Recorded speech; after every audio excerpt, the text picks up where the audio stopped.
¿Cómo están, muy estimados estudiantes, compañeros, compañeras? Estamos hoy en la segunda videoconferencia eh, de perspectivas sociológicas de la sociedad costarricense. En esta oportunidad tenemos con nosotros a nuestro invitado, el profesor José Andrés Herrera Rey. José Andrés nos va a hablar sobre el hecho social y tratar de poder entender un poco lo que son los alcances de este concepto.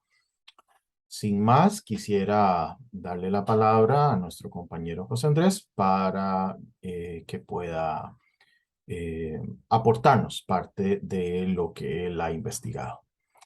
Muchas gracias, José Andrés. ¿Cómo estás? Adelante.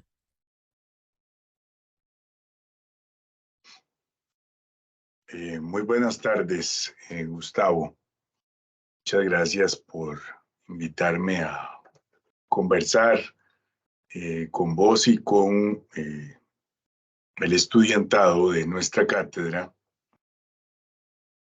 Un tema importante como es el derecho social.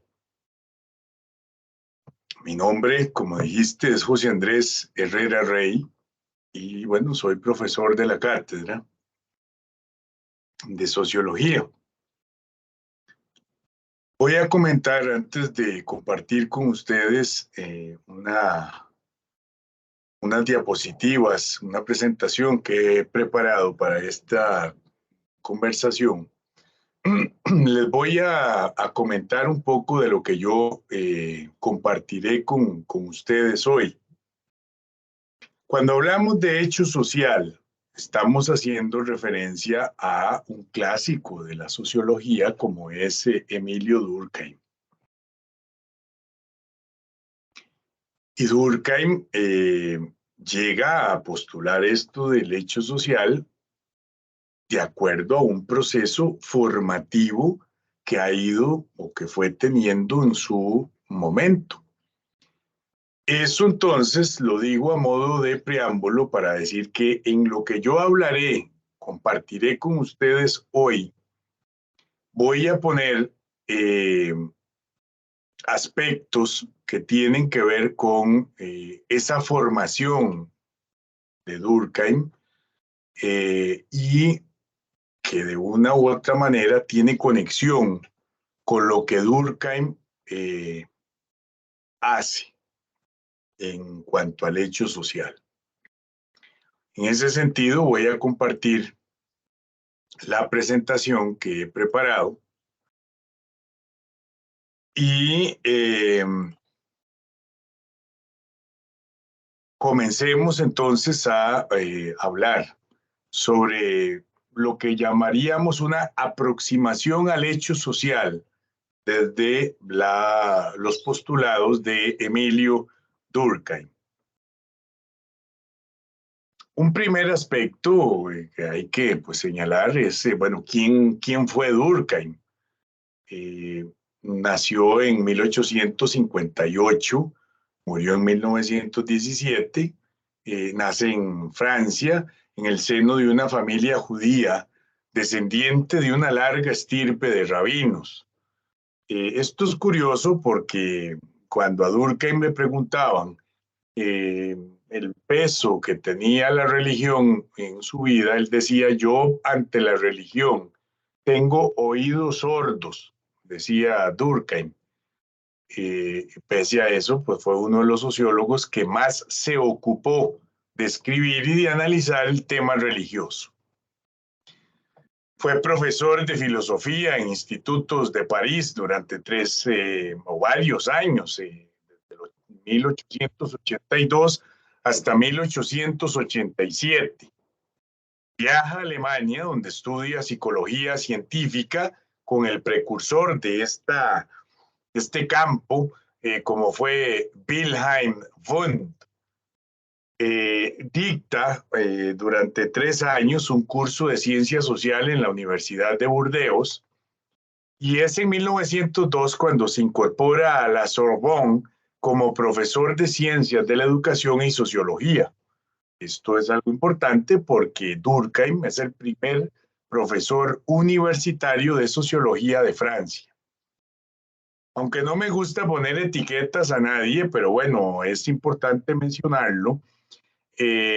A Durkheim se le tildaba de que era políticamente liberal, pero intelectualmente conservador. Y esto lo va a acompañar durante su vida, porque Durkheim, sus detractores y sus críticos le decían que él tenía una ambivalencia sostenida, en donde se mezclaba a veces esa parte liberal y esa parte conservadora.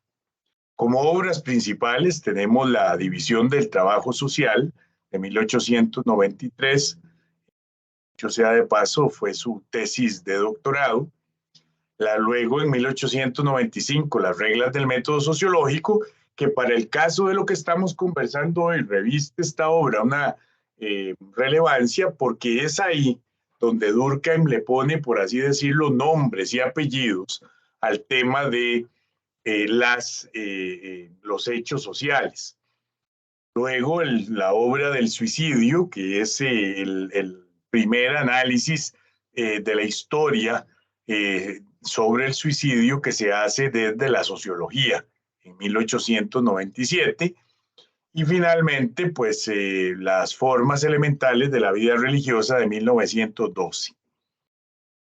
Durkheim, y esto hay que decirlo con claridad, ejerció una profunda influencia en el desarrollo de la sociología, considerando o siendo considerado padre de las corrientes funcionalistas y estructuralistas que entienden que la sociedad determina los modos de actuar y pensar de las personas.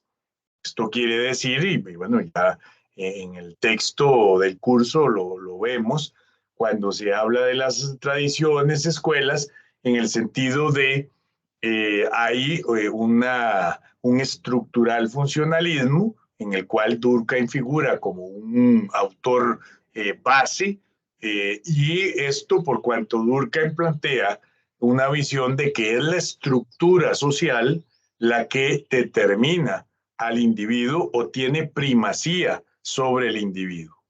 Esto, en palabras sencillas, lo que implica es que tenemos una estructura que nos pone la forma de ver, de pensar, de actuar, de sentir en la sociedad.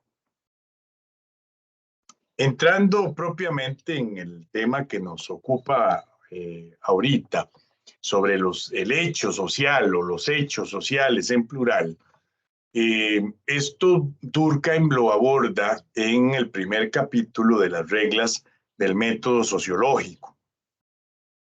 Bueno, ¿qué dice Durkheim? ¿Qué es un hecho social? ¿Qué son los hechos sociales para Durkheim? Básicamente lo he resumido en tres cosas. Durkheim dice que son cosas. Esto, por cierto, le generó mucho conflicto al inicio, cuando en la primera edición de las reglas del método sociológico, Durkheim postula esto y los detractores le cuestionan grandemente de que cómo puede algo inmaterial tratarse como si fuera como una cosa. La crítica llegó a tal punto que Durkheim, para la segunda edición del libro, le hace un matiz y dice que aunque no son cosas, deberían tratarse para el análisis como si lo fueran. ¿Y esto por qué? Vienen las dos características siguientes. Porque ese hecho social, esos hechos sociales, son externos al individuo. Es decir, tienen una existencia propia, fuera del individuo. Y además, porque tienen una capacidad coercitiva en las personas. Vean esta definición que he puesto aquí.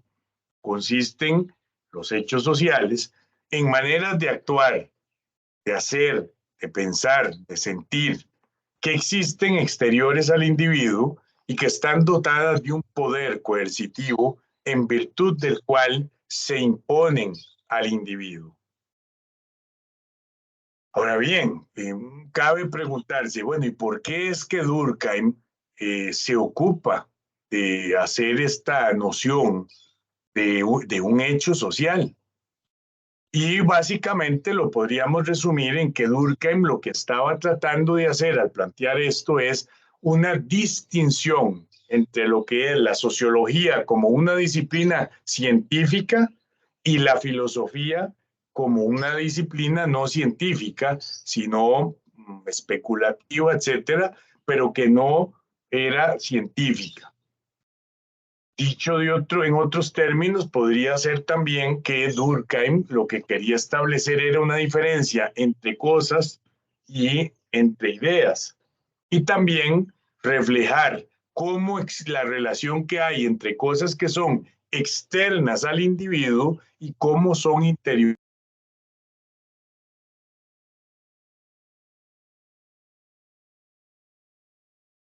En ese tiempo, en esa época en la que Durkheim trataba de distinguir, de diferenciar la sociología de la psicología, y para eso entonces se establece la diferencia entre lo que es un hecho social y un hecho psicológico.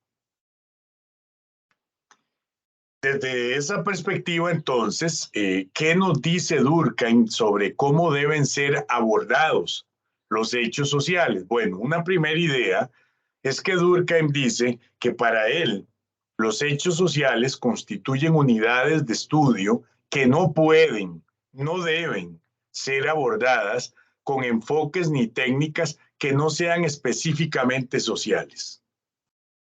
Esto implica o tiene relación con la frase que habíamos puesto antes, que la repito aquí, que dice que los hechos sociales son modos de actuar, pensar y sentir externos al individuo y que poseen un poder de coerción en virtud del cual se imponen a las personas. Esto es algo importante de tener en cuenta, porque tiene relación con esto otro. Durkheim dice que estos hechos existen con anterioridad al nacimiento de un individuo en determinada sociedad. Por lo tanto, son exteriores a las personas. Esto lo que quiere decir Durkheim es que esos hechos sociales existen antes de que una persona llegue a la sociedad o nazca. ¿Y eso por qué es importante? Porque él dice que estos hechos sociales forman parte de la cultura de la sociedad. ¿Por medio de qué? De valores, de normas y creencias. ¿Y dónde está entonces la conexión de esto con la característica que Durkheim nos señala de que tienen un poder coercitivo? Veámoslo aquí. Son coercitivos porque los individuos son educados, es decir, son socializados conforme a esas normas, valores y creencias. Eso que Durkheim en su texto denomina normas y reglas. Pero hay una cosa aquí importante de señalar. Durkheim dice que cada sociedad posee sus propias reglas, es decir, sus propias normas, sus propios valores, sus propias creencias. Esto lo señalo aquí ahorita porque es importante analizar dentro de lo que yo les voy a compartir hoy los tipos de sociedad que Durkheim estableció y que a partir de cada tipo se pueden identificar hechos sociales de acuerdo al tipo de sociedad que se tiene. Pero eso lo iremos viendo conforme vamos aquí avanzando. Entonces, ¿qué tipos o qué puede ser considerado como un hecho social o hechos sociales? Bueno, la sociedad, la iglesia, el Estado, la distribución de la población, la moralidad, la conciencia colectiva, las representaciones colectivas y las corrientes sociales son, dice Durkheim, hechos sociales. él establece dos separaciones o dos clasificaciones para los hechos sociales, uno que es material y otro que es inmaterial. En la práctica, dice Durkheim, esto funciona no por separado, sino en conjunto. Para efectos pedagógicos, para efectos analíticos, se separan pues para diferenciar uno del otro, pero en el fondo funcionan en conjunto. Entonces esto, al hablar de cosas materiales e inmateriales, los detractores de Durkheim le plantearon, bueno, y entonces, ¿qué sucede con el tema de las normas y los valores? ¿Son cosas externas o son internas? Bueno, Durkheim resuelve esto dando una respuesta que la vamos a reflejar aquí con esta frase. Durkheim dice, es la sociedad la que nos forma a su imagen, nos llena de creencias religiosas, políticas y morales que controlan nuestras acciones. Como ustedes podrán ver, en esta frase, Durkheim nos está dejando claro que hay una materialidad e inmaterialidad que funcionan al unísono y que de una u otra forma nos van moldeando a los individuos en la sociedad a partir de esas creencias, a partir de ciertas visiones de mundo, a partir de ciertas posiciones morales que en un conjunto actúan y controlan nuestra manera de pensar y nuestras acciones. Siguiendo entonces en esa misma línea analítica, tenemos que Durkheim señala claramente que bajo ese contexto antes descrito, la labor de una persona que hace ciencia social, y pongámosle nombre y apellidos, particularmente los que hacemos sociología, deben enfocarse a estudiar las representaciones sociales, que son formas de hecho o hechos sociales y que se pueden identificar en diversos campos como es lo normativo en el derecho, en lo moral, en lo religioso, en lo educativo, etc. ¿Por qué? Porque esto son representaciones, es decir, que se manifiestan como hechos sociales y constituyen todos ellos la estructura social que condiciona y que muchas veces determina a los sujetos. Pero veamos lo que les adelantaba sobre los tipos de sociedad que Durkheim establece con ciertas características básicas que me parece importante de señalar aquí en esta conversación por lo siguiente, porque Durkheim establece que dependiendo del tipo de sociedad, así se manifestarán o habrán expresiones en normas, valores y creencias, es decir, manifestaciones de hechos sociales distintos. ¿Cuál es esta categorización que hace Durkheim? Bueno, una que llama sociedad primitiva y otra que llama sociedad moderna. En la sociedad primitiva, él establece que existe una solidaridad mecánica. ¿Qué es solidaridad de acuerdo a Durkheim? Recordemos este concepto. No es el concepto moral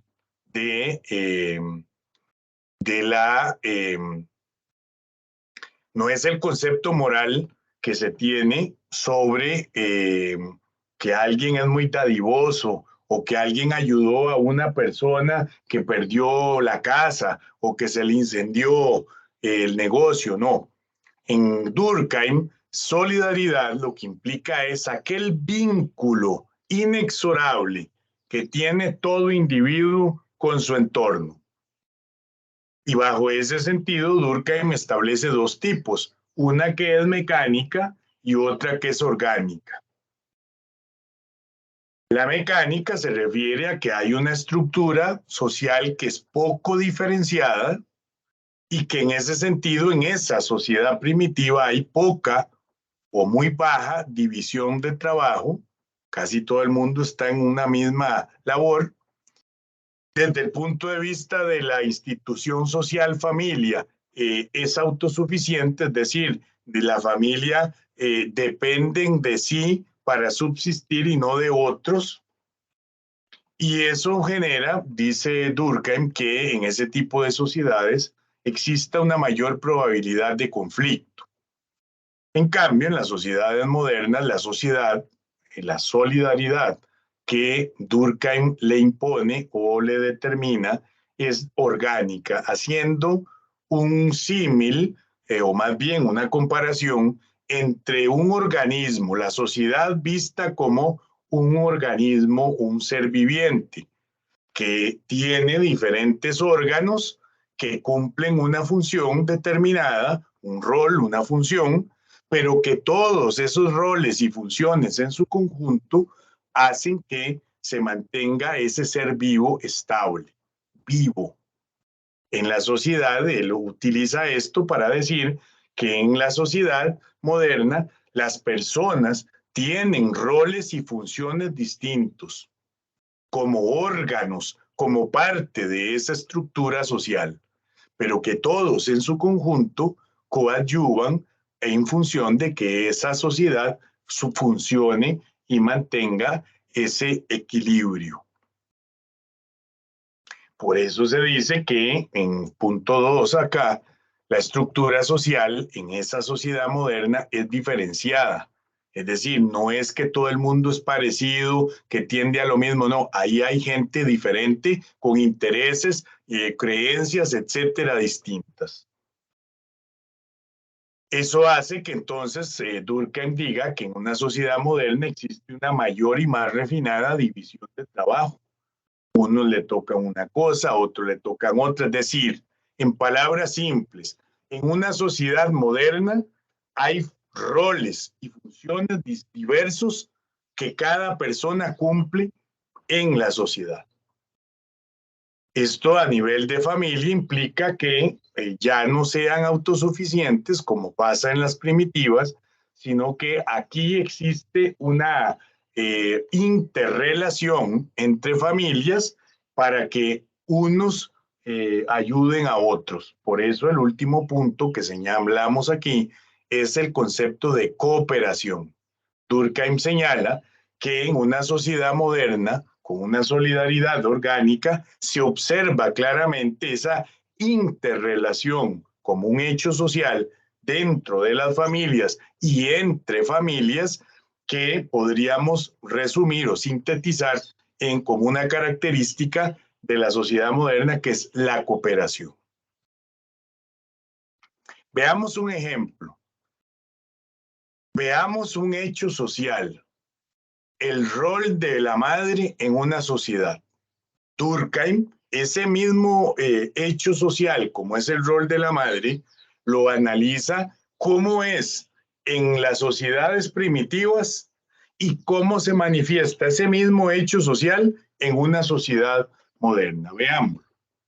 El rol de la madre en las sociedades primitivas es mucho más general. En ese sentido, ahí las madres asumían muchas tareas y todas o la mayoría de las responsabilidades en la crianza de sus hijos.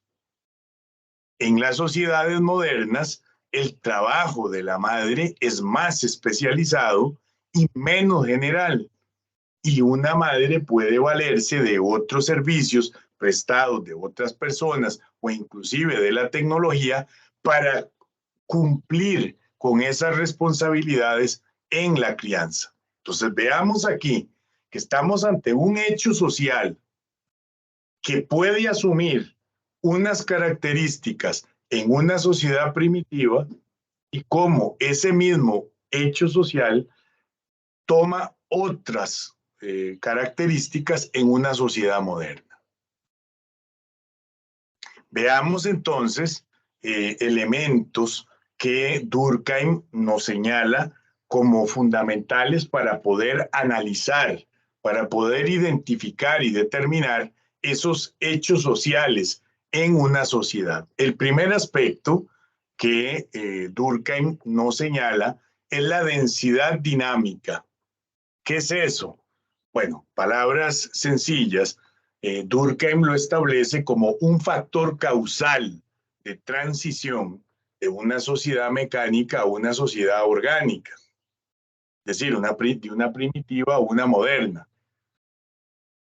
Y hace referencia a la cantidad de población en una sociedad y al grado de interacción en ellas. Entonces, ¿por qué es importante hablar de esa densidad dinámica para establecer o conectarlo con el análisis de un hecho social? Bueno, se lo resumo aquí gráficamente, como se ve en la filmina. Durkheim establece un principio de que a mayor número de personas habrá un mayor grado de interacción y que eso implica que haya un cambio en la sociedad y que ese cambio se manifieste como hechos sociales dentro de esa sociedad. Entonces, en una sociedad primitiva hay poco número de personas, un menor grado de interacción y eso implica cierto tipo de hechos sociales que se podrían identificar como característicos en ese tipo de sociedad. Mientras que en otra sociedad moderna, es decir, que tiene mayor número de personas y por tanto mayor grado de interacción, ahí tendremos otro tipo de manifestación de hechos sociales que son propios de una sociedad moderna.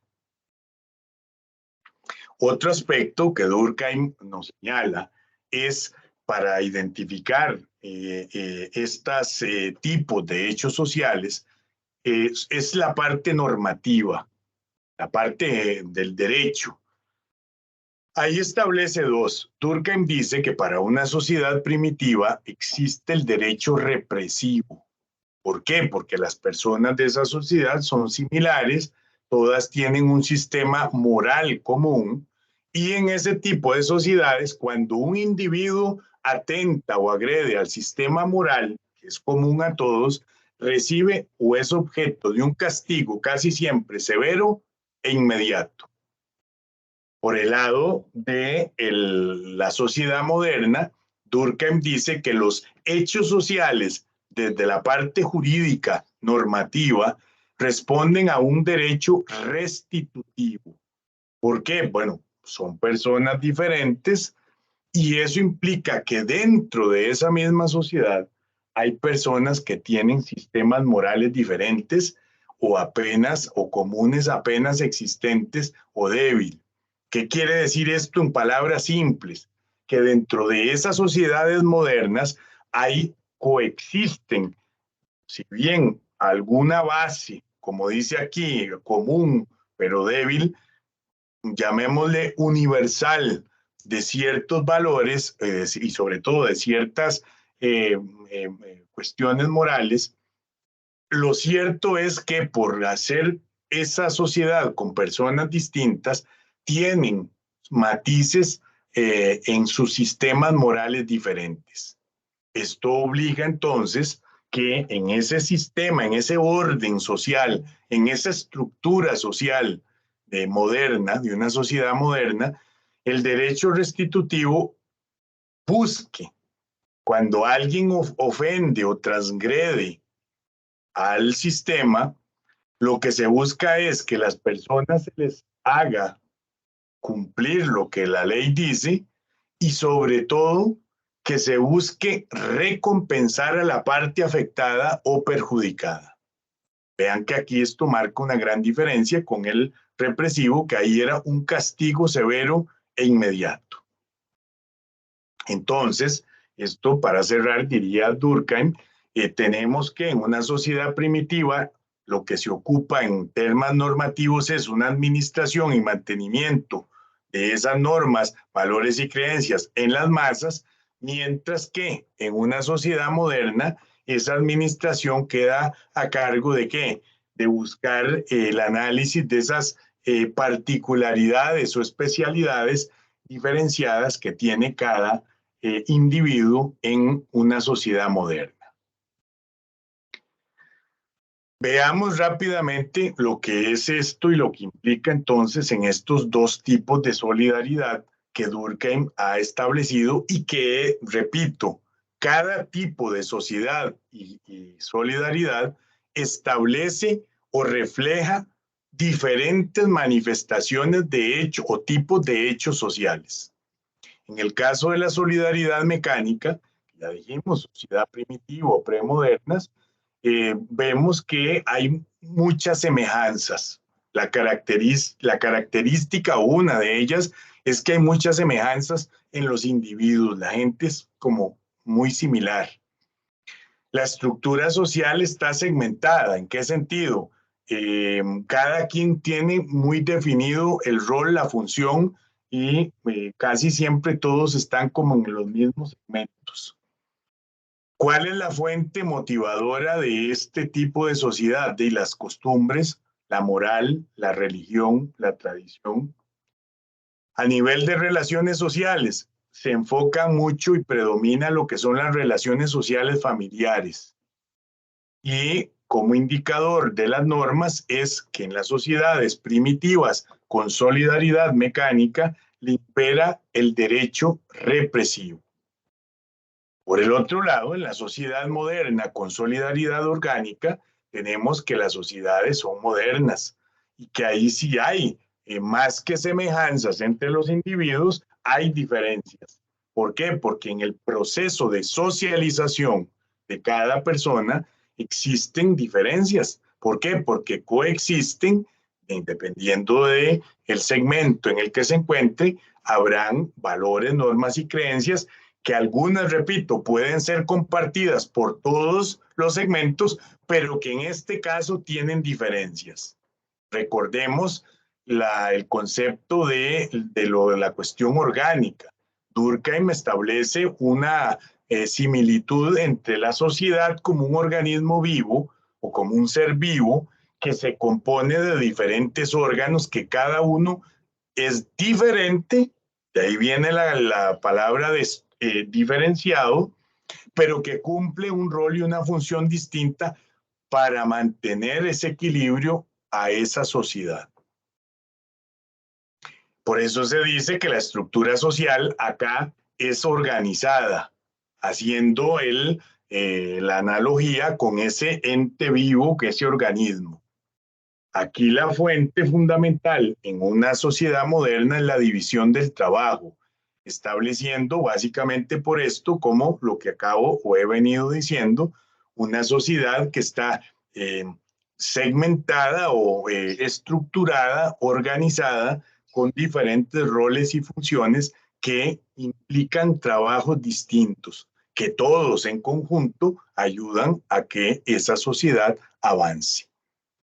Eso implica entonces que ya aquí, en una sociedad moderna, las relaciones sociales no sean estrictamente en función de la familia y de la autosuficiencia, sino que en una sociedad moderna lo que impera son las relaciones económicas, relaciones de intercambio, de cooperación, etcétera, regidas fundamentalmente por un tema económico y de intereses propios de esas relaciones económicas.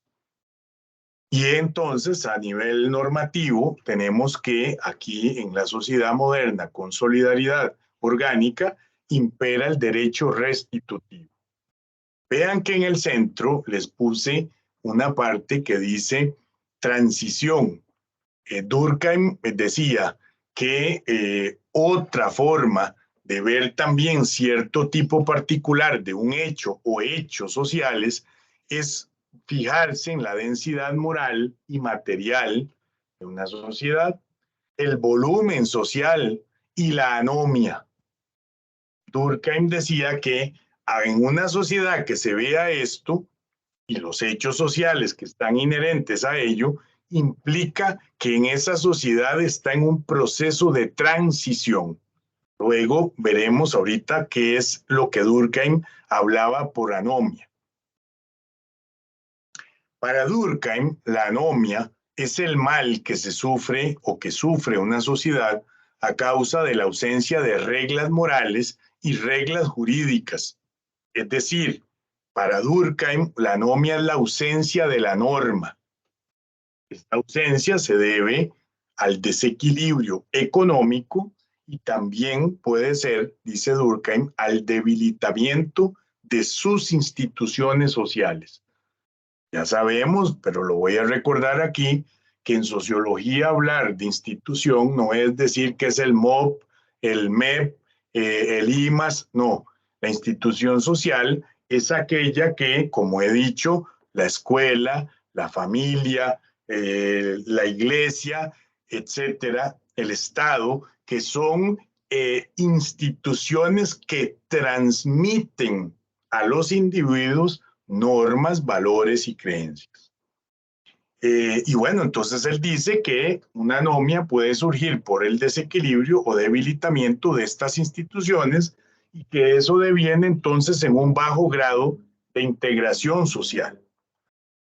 Puse este dato ahí porque en la obra del suicidio, Durkheim dice que el suicidio anómico se debe a una repentina ruptura del equilibrio social. Esto en palabras simples, Durkheim lo que señaló ahí es que una persona cuando siente que se ha debilitado o se ha desequilibrado en la parte económica y que las instituciones sociales ya no le reflejan mayor cosa, y no le dan ningún sentido a su existencia, la persona toma la decisión de quitarse la vida. Hablamos también de que Durkheim nos habla de que la conciencia colectiva es otro concepto inmaterial de un hecho social. Vean la definición. Por conciencia colectiva, Durkheim dice, es un conjunto de creencias y sentimientos comunes al término medio de los miembros de una misma sociedad. Forma un sistema determinado que tiene vida propia. Vean que aquí nuevamente Durkheim le impregna esa característica de cosa exterior a las personas, pero que de una u otra manera tienen una influencia a todos los miembros de esa sociedad. Ahí viene la otra característica del hecho social, de que tiene un poder coercitivo, para usar las palabras de Durkheim.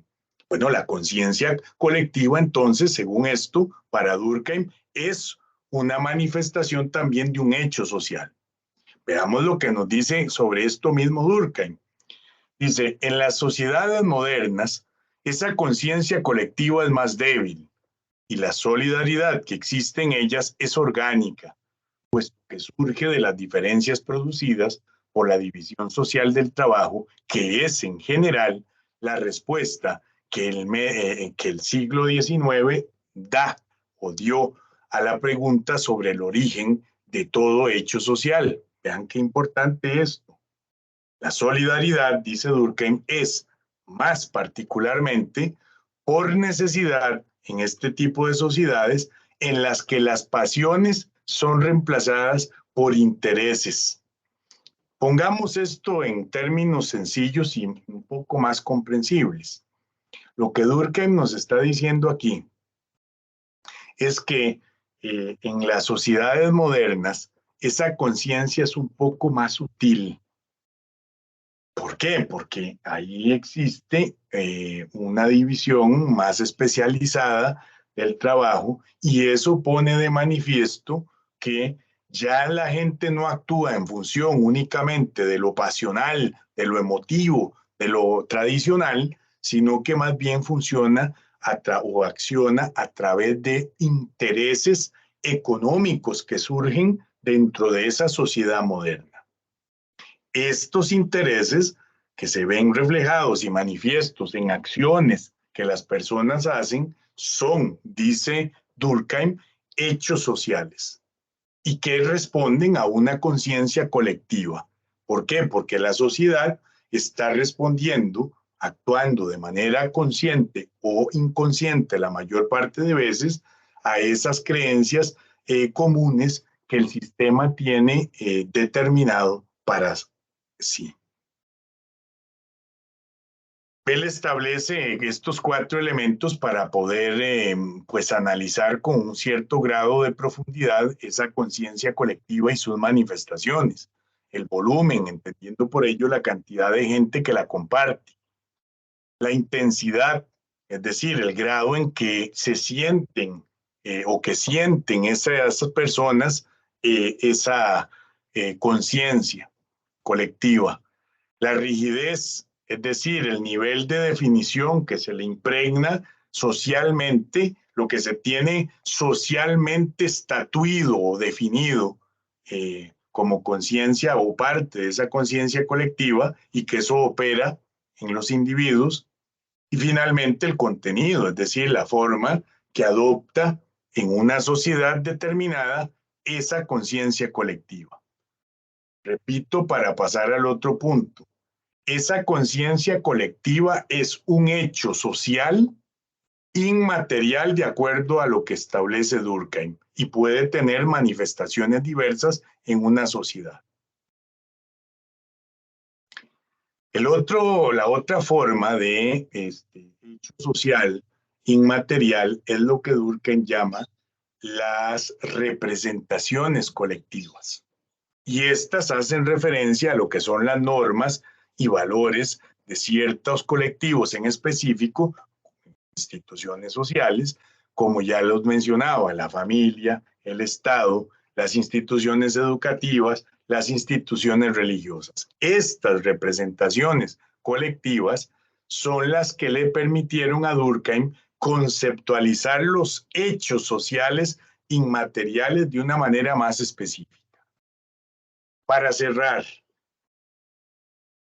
¿cuáles son entonces los tipos de hechos sociales inmateriales que Durkheim nos plantea?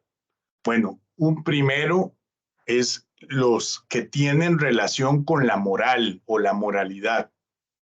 El interés en ella, dice Durkheim, fue la base sobre la que se erigió la sociología como disciplina.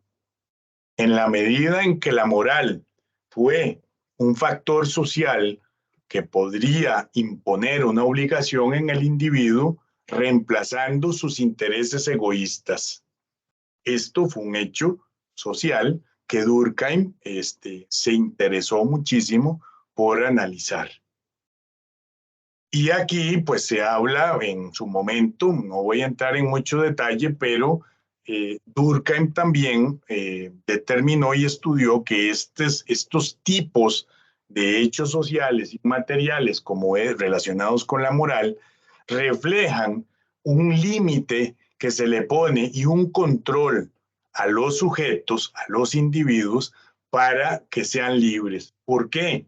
Porque Durkheim dice, en el momento en que somos socializados moralmente con esas normas, valores y creencias en una sociedad, ¿qué sucede? Yo tengo que ceder mis deseos, mis pasiones egoístas como sujeto para ponerlas por el bien común en la sociedad. El segundo tipo de hecho social inmaterial es la conciencia colectiva, que ya dijimos, es un conjunto de creencias y sentimientos comunes de una misma sociedad. Constituyen un sistema que, para usar la frase que Durkheim utiliza, tiene una vida propia. Es decir, no es que cuando alguien nace en ese momento se empiezan a crear normas, valores y creencias. No, la persona que nace en una sociedad, ya esos valores, normas y creencias están.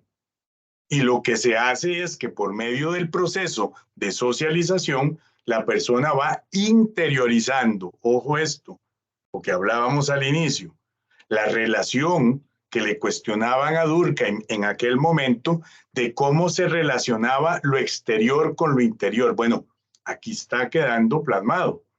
Por el proceso de socialización, esos valores, normas y creencias son interiorizados por el individuo, por el sujeto, y los reproduce después en sus acciones. Esto es lo que podríamos llamar, se asume esa conciencia colectiva en la conciencia individual, teniendo entonces comprensiones, normas y creencias que son compartidas por el grueso de la población. Otra forma de hecho social que tiene Durkheim establecido como inmaterial son las representaciones colectivas. Básicamente él ahí habla de eventos o hechos que en ese momento, en ese contexto, reflejan formas o ideas que podrían tomarse como creencias, normas y valores que en ese momento son impregnados a las personas y que esas personas las asumen de inmediato. Por ejemplo, símbolos religiosos, mitos, leyendas, eh, banderas, imágenes o prácticas como rituales. Eh, todo este tipo de situaciones son representaciones colectivas que de una u otra forma, dice Durkheim, representan o reflejan un hecho social que nos puede, en un análisis sociológico, dar una idea de cómo es la fuerza social que tiene esa sociedad. Si hay una sociedad que es muy religiosa, bueno, usando ese término de fuerza que utiliza Durkheim, tomando desde la física, eso como un vector que interviene para moldear, para encauzar ese quehacer social, lo denominan fuerza. Bueno, si una sociedad es muy religiosa, pues esa fuerza, eso es una fuerza social, es un tipo de hecho social inmaterial que puede analizarse desde la sociología. Finalmente, Durkheim nos habla del hecho social inmaterial como corrientes sociales. Básicamente esto de corriente lo que nos dice es que, bueno, tenemos un evento masivo que puede reflejar entusiasmo, indignación, piedad, cualquiera de ellas, y son menos concretas y no son tan frecuentes de que se den, pero sí se dan, sí existen en sus momentos, y dice Durkheim que aunque no necesariamente representan lo que el individuo profesa, de una u otra manera lo arrastra y lo condiciona. Y él pone el ejemplo de alguien que asiste a un concierto o alguien que asiste a un ritual religioso en ese, o se ve en una actividad de esa índole. Eso sucede que esa persona que se encuentra subsumida en ese momento queda presa de ese poder coercitivo y entonces va a manifestar al unísono con los demás que están compartiendo ese mismo evento la fuerza que se esté manifestando, bien sea un gran entusiasmo, una gran alegría, una indignación, un rechazo, una tristeza, etcétera. Termino con esta frase de Durkheim que me parece interesante porque, bueno, la sociología debe tener siempre en cuenta esto, una mente que cuestiona todo, al no ser lo suficientemente fuerte para soportar el peso de su ignorancia, corre el riesgo de cuestionarse a sí mismo y ser envuelto en la duda. Esto no debemos de perderlo de vista y en ese sentido, pues, espero de verdad, Gustavo y estimados estudiantes que han tenido la gentileza pues, de escuchar y compartir con nosotros en este rato, les sirva esto para comprender y tener una aproximación mayor a el concepto de lo que es el hecho social desde la perspectiva de la sociología según Durkheim. Muchísimas gracias. Muchísimas gracias, José Andrés, por esta conferencia. Creo que es bastante interesante los contenidos que vos nos estás aportando. Eh, Sin más, quisiera también agradecer a cada uno de ustedes, compañeros, compañeras, por acompañarnos. Por el momento sería todo. Muchísimas gracias. Hasta la próxima.